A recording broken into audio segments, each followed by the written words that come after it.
Now, Torrance, this is a course on mathematics and magic, and I want to show you the difference between a mathematician and a magician. We'll just use 8 of the hearts that we did before. Go ahead and give these cards a thorough mix. All right. Mixed up here. One more time. All right. Fantastic. These look pretty well mixed. What I'm going to ask you to do now is I want you to think of a number between 1 and 8. Okay, don't say what it is, just think of it. And now I want you to think, I'm going to ask you to find the card that's in the position you just thought of. So if you thought of 1, then think of the first card. If you thought of 2, think of the second. 3, 4, 5, 6, 7, 8. Got it? Okay, remember the number, remember your card. All right, now I'm going to show you the difference between a mathematician and a magician. A mathematician would figure out your card by asking you a bunch of questions, like, Torrance, is your card among these 4, yes or no? No. No. Okay. Is your card among these 4, yes or no? Yes. Yes. And finally, is your card among these 4, yes or no? No. No. All right, so a mathematician would say then by the power of mathematics and logic, your card should now be on top of the deck. What was your card? It was 10 of hearts. 10 of hearts, and there it is. Now, of course, the mathematician, has to ask a lot of questions. A magician would be much more direct. So let's do that same experiment, but this time the way a magician would do it. Okay, so let's turn back the clock, go back to where we were a minute ago, and think of the same number that you had before. Okay, the cards are in a different order now, so think of the card that's in that position. Okay, so again, if your original card number was 1, then you're thinking of card number 1, and so on. Got it? Yes. So a magician would say, without asking you any questions, maybe just one question, are you thinking of the 6 of hearts? Yes. Good. Thank you very much.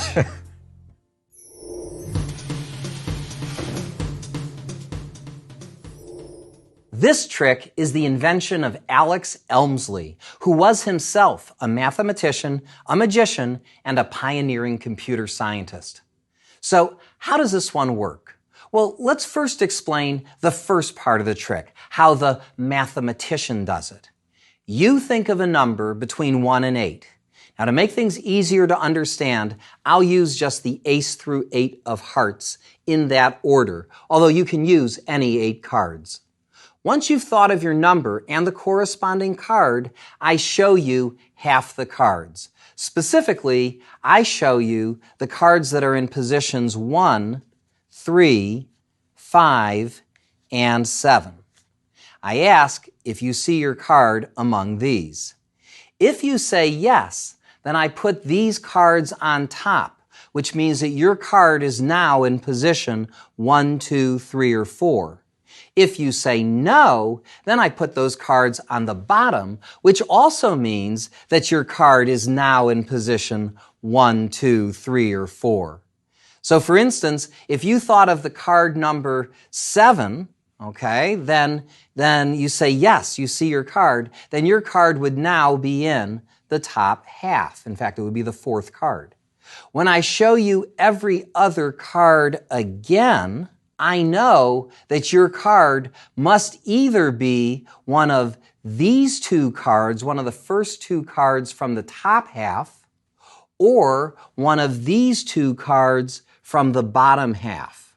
So I ask, is your card among these? If you thought of 7, then you'd say no. And I would put these cards on the bottom. But no matter what your answer, your card will now be one of the first 2 cards. Finally, I show you every other card again. Keep track of those first 2 cards, right? I go out and in and out and in and out and in and out and in. And I say, do you see your card among these 4? Now it's either this card or it's that card. And if you say yes, then I put it on top. And if you say no, let's see, it's the 3. And if you say no, then it goes on the bottom and your card is definitely moved to the top. Thus, After 3 questions, your card is guaranteed to be on the top. That explains the first half of the trick. But what about the second half of the trick?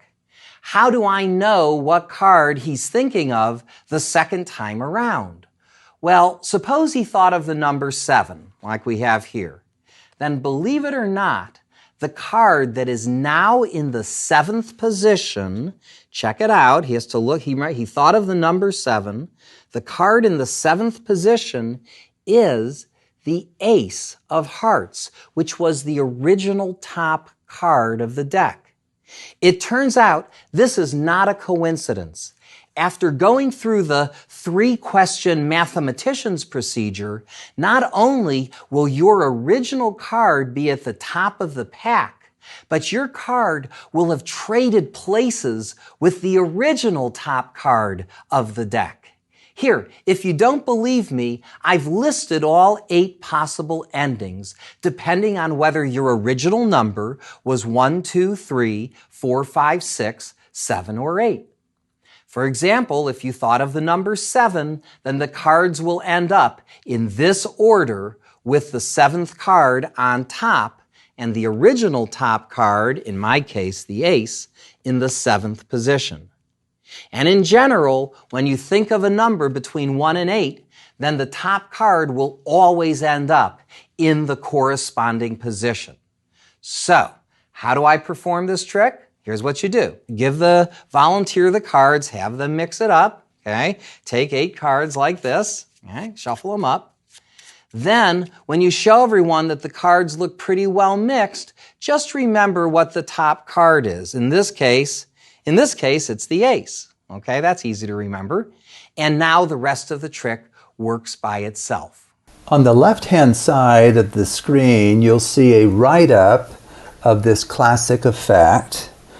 I've posted this write-up in the description to my video here. So if you would like to access that, just go to the description of the video and you can download this PDF. I wanted to talk about a couple of things here and go beyond what's mentioned in that presentation. First off, I would like to point out that this effect can be generalized to any packet of 2 to the n cards, so 2, 4, 8, 16, 32, and so forth. Now, depending on the exponent, n, that dictates how many questions must be asked to be able to move the spectator's card to the top of the packet. So in the presentation we just watched, 8 cards were used, and of course 8 is equal to 2 to the third. So that is why Arthur Benjamin asked 3 questions. And depending upon the answers, he moved 1/2 of the packet to the top or the bottom. Also, recall that the spectator notes a random card among those 2 to the n cards, while the performer only needs to remember the identity of the top card. And so after n, even or odd upjogs, that's something I wanted to point out, he performed odd upjogs, which means he pushed forward the odd position cards and stripped those out. But of course you can perform an even upjog, since the spectator is going to confirm which half of the packet contains his card. And after this n upjogging procedure, the spectator's card switches places with the original top card of the packet. So that is why I call it the switching places principle. Although Arthur Benjamin explained why the spectator's card rises to the top, he did not give a mathematical justification for why the original top card should switch places with the spectator's card. The answer can be expressed in the language of permutations. Given 2 to the n cards, where the spectator has randomly chosen a number between 1 and 2 to the n, and has noted the identity of the card in that position, Performing the N upjogging procedure results in a permutation of the cards that can be expressed as a product of transpositions. As such, if the spectator's card rises to the top, then the original top card must have switched places with the spectator's card. So it's really because the permutation that results from this upjogging procedure is merely a product of transpositions, then as soon as you know where one card goes, you can use that information to figure out where it came from. So here on the left, let's go ahead and look at a portion of this PDF that I've included in the description below. Here he lists all of the possible orderings of those 8 cards after the upjogging procedure is completed. Here, recall that the spectator randomly chose the number 7, and after the upjogging procedure was completed, of course, what was in position 7, namely the 7 of hearts, will now be found at the top of the packet, and what was originally at the top of the packet, namely the ace of hearts, will now be found in the 7th position. So that really is just a transposition there. But look, all of the other cards involve transpositions. So for instance, if we look at the 2nd position here, remember this is the 2nd position, the card now in that position is the 8. Well, if you come over here to position 8, you'll see that the card that was in position 8 has been replaced by the card that was in position 2. Similarly, if you take a look at the 3rd position, come down here, in the 3rd position, we now have a 5. Well, just move over here to the 5th position and you'll see that we now have the 3 in the 5th position. So each one of these permutations of the packet of 8 cards can indeed be written as a product of transpositions. To finish, I would like to point out some powerful variations that result from applying this switching places principle. So if you come here to the 4th page of this PDF, you'll see a number of recommendations for either alternative endings to this performance, or in one case, a stronger ending to this performance. So let me show you an example of what I'm talking about here. So here we have a random collection of 8 cards. Now, the spectator is asked to randomly choose a number between 1 and 8. Let's go ahead and say that they chose 7, as was done in the video. So they're going to look for the 7th card from the top. 1, 2, 3, 4, 5, 6, 7. And you're going to have them remember that card, Jack of Spades. That is their special card. What you need to remember as the performer is the top card, the Ace of Diamonds. Now, you know what's going to happen after we close this up and perform the 3 upjogs. What will happen is the top card will switch places with the spectator's card. Now, the other cards in between and right here will move around. Okay, so those will move around, but we're not so worried about those right now. We're just focusing on the top card and then this 7th position card. Okay, so after you've mixed them by way of those 3 upjogs, you would just take the cards. Now, don't show the spectator the cards at this point. You're just looking through them yourself to try to deduce or try to divine what card did the spectator see in that special position that they chose at the beginning. Well, you know what it is. It's the Jack of Spades. But we'll reveal that in just a moment. But equally important, you will of course be looking for your ace of diamonds. And that will indicate the position of the spectator's original card. So at this point, you know two very important pieces of information.